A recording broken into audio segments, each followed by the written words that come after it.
Bonsoir Carole, bonsoir Manu. Bonsoir Jean-François. Bienvenue sur le plateau de Théovox Actualité. Je crois que c'est votre première expérience. On est vraiment honorés de vous avoir avec nous ce soir. Merci, c'est de même pour nous.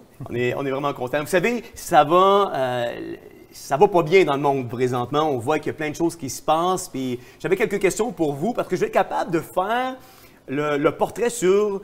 on voit que la chaîne d'approvisionnement est de plus en plus atteinte. Et je me demandais, c'est quoi la traduction de ça dans la vie de tous les jours, dans des organisations comme la vôtre qui travaillez de très, très près et qui vous côtoyez à chaque jour des gens qui sont en situation de crise. Malgré la reprise économique chez nous, on ne pourra certainement pas passer sous le silence les dommages collatéraux qu'a engendré notamment la crise du COVID-19. Depuis mars 2020, quelle a été l'augmentation de l'adhésion de la population à des banques alimentaires? Parce que vous êtes responsable, en fait, Carole, tu es directrice générale d'une banque alimentaire qui s'appelle Provision communautaire. Oui. Et Manu travaille avec toi de très, très près sur le plancher des vaches également, sur une base régulière à chaque jour. Et je me demandais, depuis justement cette crise de COVID-19, depuis mars 2020, quelle a été l'augmentation? Est-ce qu'il y a eu une augmentation significative, d'une part, dans les banques alimentaires et quelle a été cette adhésion-là supplémentaire? Bien, on parlait avec l'augmentation du Québec. Oui. On parle de 33 d'augmentation. Wow! Et nous, à Provision, mais c'est un peu la même chose. On regardait le bilan du Québec, Ouais. on regardait à Provision, c'est la même chose aussi. Et la grande surprise, c'est comment que des gens qui avaient un travail, qui ont une maison, qui se sont retrouvés dans cette situation-là, qui ont besoin de nourriture, ils ont besoin... on arrête de payer la maison, est-ce qu'on continue à manger? Ouais. Nous, le but à Provision, c'est d'accepter tous ces gens-là. On refuse aucun dossier. L'année passée, plus de 1014 nouveaux qui se sont inscrits à la Banque alimentaire. Wow. Et ça nous fait plaisir de pouvoir accueillir tous ces gens-là parce que le critère numéro 1 à Provision, c'est s'ils ont besoin, s'ils sont dans notre secteur, on est là pour desservir. Oui. En chiffres, ça représente combien cette augmentation-là au Québec? Ça représente combien, par exemple, dans votre secteur d'activité? Si je peux y aller avec un chiffre, au Québec, ça représente environ 610 000 personnes. De plus? De plus, exactement, qui sont Wow. touchées directement. Nous, présentement, à Provision communautaire, on a passé d'environ 600 paniers de nourriture à toutes les semaines à plus de 1000 paniers de nourriture. Oh wow, c'est quasiment doublé. Oui. Exactement. Fait que c'est sûr que ça a été ça a eu un gros impact sur notre façon de fonctionner aussi, sur beaucoup de choses. Mais c'est ça. Ça représente, je dirais, facilement, comme on disait au début, proche d'une trentaine de pourcents de plus facile de nouvelles familles. Oui. Le 30 par exemple, que représente ce 610 000-là, si on le rajoute au nombre qui était déjà bénéficiaires, ça représente combien ce nombre-là? On est-tu... le nombre, je l'ai vu, mais c'est quand même important. On parle de près de 1,9 million de personnes qui, sur une base, je pense, mensuelle, vont chercher de l'aide au Québec. Puis chez vous, ça représente combien? Bien, nous autres, c'est sûr que directement à Provision, pour ce qui est d'un chiffre, c'est près de 6 000 personnes qui sont touchées à chaque mois, Wow. okay, directement dans nos familles. C'est sûr qu'à Provision, on est là aussi pour aider d'autres banques alimentaires. On est là pour aider aussi des petits organismes qui viennent à chaque semaine s'approvisionner en nourriture. Fait que c'est sûr que les quantités de personnes sont grandement augmentées par rapport à... Oui, parce qu'on aide plus de 1000 familles par semaine, mais ça comprend 5 à 6 000 personnes, mais on aide plein d'organismes, on aide des écoles, on aide des gens qui nourrissent les itinérants dans la rue. Fait qu'on ça touche beaucoup plus que juste les 1000 familles à Provision par semaine. Chez vous, chez Provision, ça touche combien d'enfants? Parce que c'est assez important. À l'échelle du Québec, c'est majeur. On parle de 41 des demandes qui proviennent des ménages avec des enfants. Puis sur les 41 il y a 34 c'est des enfants en bas de 18 ans. C'est majeur au Québec. 41 c'est des foyers qui ont des enfants. Puis 34 d'entre eux, c'est des enfants en bas de 18 ans. Ouais. Chez Provision, ça se répercute comment? C'est semblable. Oui, parce qu'on regardait le bilan du Québec, puis avec le bilan à nous. C'est semblable. Wow. C'est beaucoup de familles avec des enfants. Fait que oui, il y a un gros pourcentage. C'est hallucinant. Fait que quand vous aidez beaucoup de monde, c'est pas nécessairement une bonne nouvelle. Non, effectivement, non. C'est pas une bonne nouvelle, mais en même temps... On est tellement bénis et heureux de pouvoir les aider. Ouais. Moi, je veux dire, j'ai toujours été dans le marketing, mais c'est un privilège d'avoir... c'est un privilège pour nous autres de pouvoir aider la communauté, d'être au service présentement, c'est un privilège. C'est sûr qu'on voit la demande est grandissante, le besoin est grandissant, mais on est vraiment heureux d'être là pour aider la communauté. Définitivement. Depuis quelques semaines, on entend une série de mauvaises nouvelles. Il y a une augmentation du taux de mortalité chez les abeilles domestiques au Québec puis au Canada. On parle de 65 ce qui a une répercussion directe sur les prochaines récoltes parce que toute la pollinisation ne se fait pas. À Shanghai, le port, en fait, Shanghai est en confinement. Le port est en confinement en date du 18-20 avril dernier. C'est le port numéro 1 en fait de transactions maritimes qui est touché directement. La guerre en Ukraine cannibalise 25 de la production céréalière mondiale.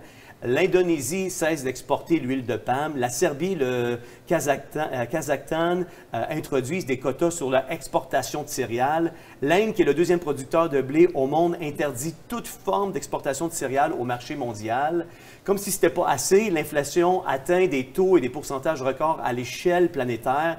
L'inflation au Canada, c'est 6,8 de plus. Aux États-Unis, on parle de 8,5 En Europe, on parle de 7,5 En Afrique, on parle de 12,2 La Banque du Canada a augmenté son taux à 50 points. La Réserve fédérale aux États-Unis a augmenté son taux de 50 points. La Banque centrale européenne parle d'augmenter son taux de 50 points. Je n'ai pas encore parlé de l'inflation au niveau de l'essence, puis au niveau du panier d'épicerie qui est majoré à peu près, qui est à son plus haut niveau depuis les 40 dernières années. Ça me fait penser à un verset dans la Bible qui dit, dans Apocalypse 6,6, « Et j'entendis comme une voix venant du milieu des 4 êtres vivants, elle disait, 1 litre de blé au prix d'une journée de travail et 3 litres d'orge pour le même prix. Quant à l'huile et au vin, épargne-les. » Vous êtes au cœur des familles qui vivent des défis financiers. Quelle est la réalité des banques alimentaires au Québec? Est-ce que vous commencez à voir un ralentissement ou une pénurie de produits? Définitivement, oui. Mais en même temps, ça met notre foi en activité. C'est ça qu'on parlait ensemble. On a regardé un peu les questions pour se dire, oui, on a vu une différence depuis 3 ans, 2 ans, depuis qu'il y a eu le COVID. On a eu un ralentissement au niveau de la viande. Un petit peu, des fois, il faut gratter. C'est là que, moi, c'est ça qu'on disait, c'est là qu'on met notre foi devant tout, puis on dit, bon, ben là, Seigneur. Puis souvent, le matin, on arrive, on dit, OK, on veut vraiment avoir des beaux paniers que nos familles viennent chercher. Puis à chaque fois, chaque semaine, Seigneur est pourvoit. On arrive tout le temps à faire des paniers. On est wow. Je te dirais que oui, par exemple, on doit vraiment travailler un petit peu plus fort avec nos demandes, aller chercher des nouveaux fournisseurs, aller chercher des nouveaux donateurs. Il faut aller chercher plus qu'il y a 2 ans. Tu parles de donateurs, tu parles de partenaires. Est-ce que les sociétés sont moins enclins, Carole, à donner ou est-ce que c'est plus difficile d'aller chercher des partenaires financiers, par exemple, compte tenu du contexte économique puis l'insécurité financière? Je crois que oui. J'ai vu une différence depuis 2-3 ans. On demandait, j'ai l'impression que c'était plus facile de donner. Alors, il faut trouver toutes sortes de nouvelles créativités, de stratégies pour aller chercher des choses financières qu'on arrive à le faire. C'est comme je dis, c'est là qu'on va aller chercher notre créativité. Puis, mais oui, c'est définitivement, il faut aller un petit peu plus... faut foncer. Anticipez-vous l'automne? Oui, vas-y. La vérité, non, pas du tout. Pour l'instant, non. Pourquoi? Parce qu'on place vraiment notre confiance en Dieu par rapport à ça. On a tout le temps fonctionné de cette façon-là. Puis jusqu'à présent, on n'a jamais été déçus. Puis qu'est-ce qui est le fun, qu'est-ce qu'on ressent vraiment dans notre cœur, c'est de continuer à y faire confiance. Puis je veux dire, on ne sait pas par quel chemin qu'il va nous faire traverser, mais on sait juste que semaine après semaine, on voit juste du miraculeux. Puis c'est ça qui est beau. C'est ça qui est beau. On est conscient aussi de tout ce qui se passe du point de vue mondial et toutes les nouvelles que tu parlais il y a quelques minutes. Puis on sait que c'est des choses qui peuvent affecter effectivement. Mais on est tellement conscient aussi qu'il y a certaines compagnies que vous connaissez très bien qui, pas plus tard que dans la crise économique qu'on a vécue en 2008-2009, qui ont placé leur confiance en Dieu. Puis eux autres, à place d'y aller en diminuant comme la plupart des entreprises, eux autres, ils ont fait confiance en Dieu puis ont continué à aller en fleurissant. Fait que c'est un petit peu cette optique-là qu'on veut continuer à focusser à provision. Et vous êtes croyant. Oui.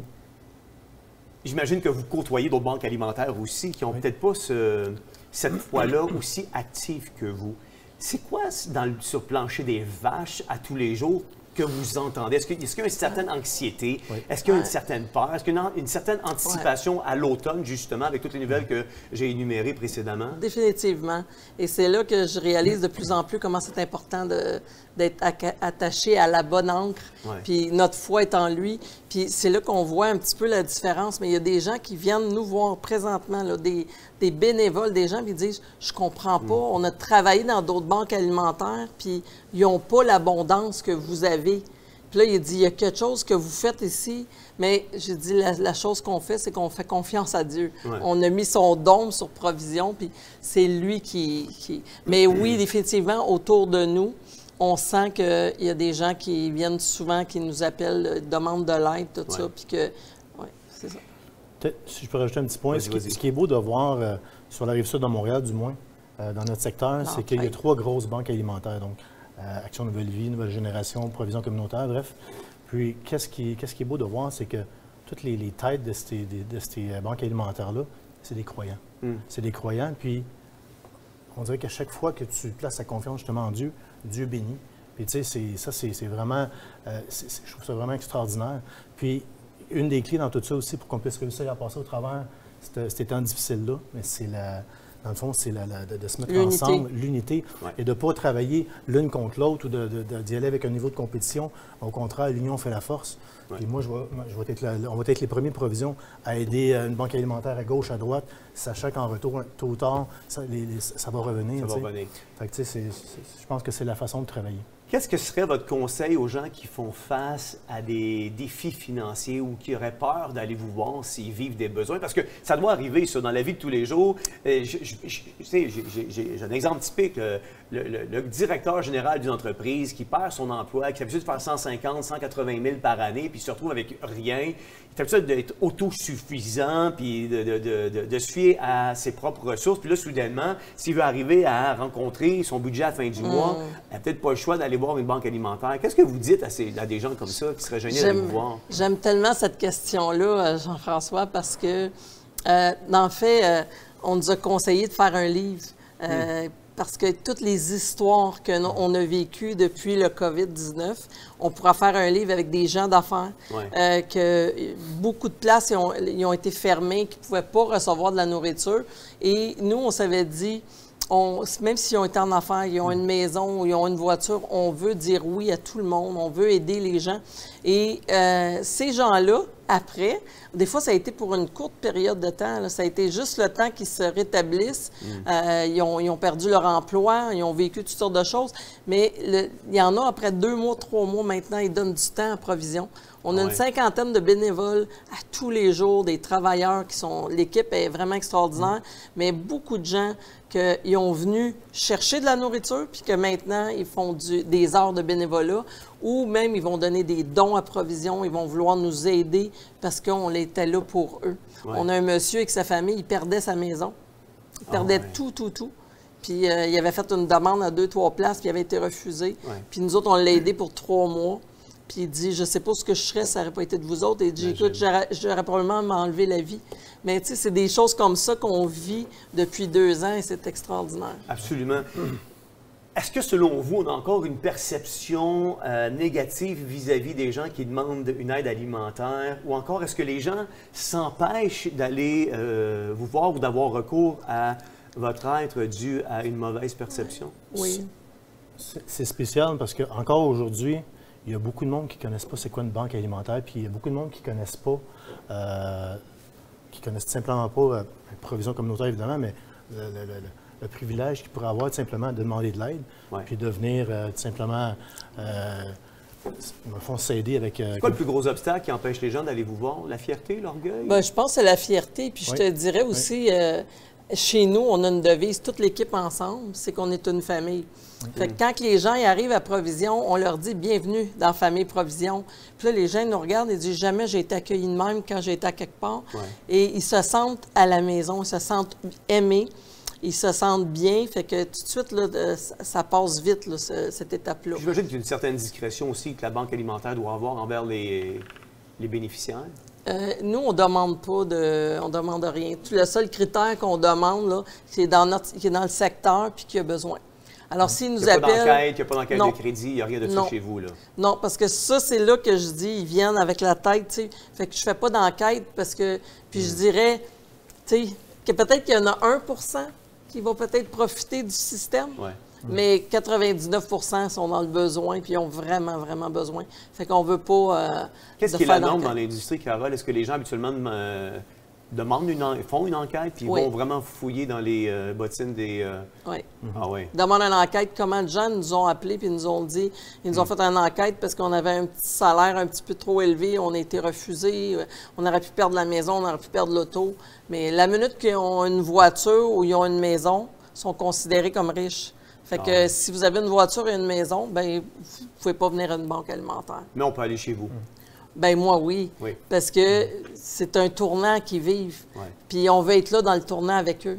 C'est quoi la répartition, par exemple, des gens qui iraient chez vous de façon momentanée parce qu'ils éprouvent un besoin, c'est question d'aller chercher une aide pendant, je sais pas moi, 1 mois, 2 mois, 3 mois, puis après ça, ils sont sur le piton, puis ils retournent à l'épicerie plus conventionnelle, versus ceux qui sont là sur une base peut-être plus hebdomadaire? Les gens qui sont là hebdomadaires, je te dirais, il y a beaucoup de familles, de personnes qui sont séparées ou des personnes âgées qui ont des faibles revenus.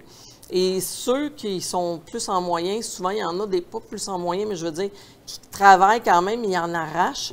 Il y en a qui me disent, Carole, on pourrait-tu venir juste une fois par mois? Ça nous aide à arrondir les fins de mois.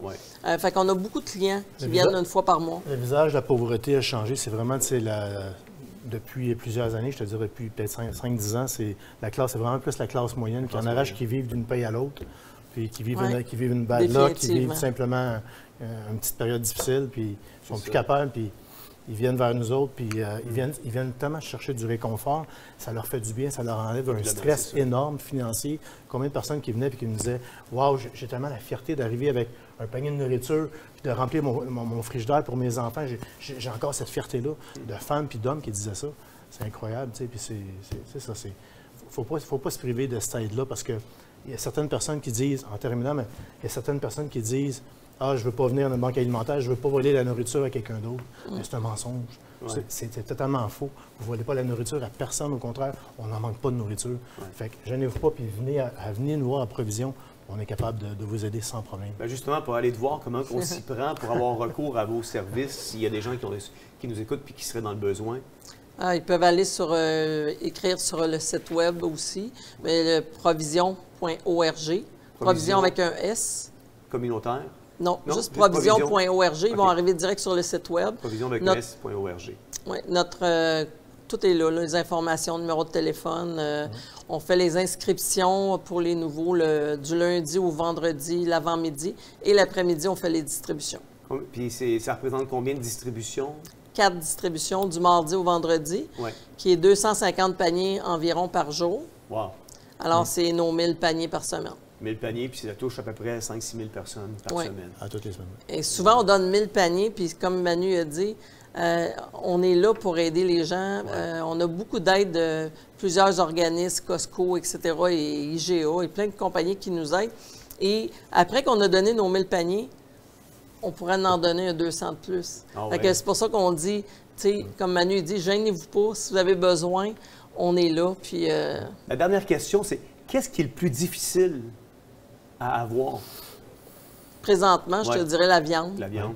La viande, mais même à ça, souvent, nous autres, Manu, tous les matins, on prie, puis l'autre jour, il me dit, on manque de viande, puis hier, il dit, là, Seigneur, il faut que tu nous envoies de la viande.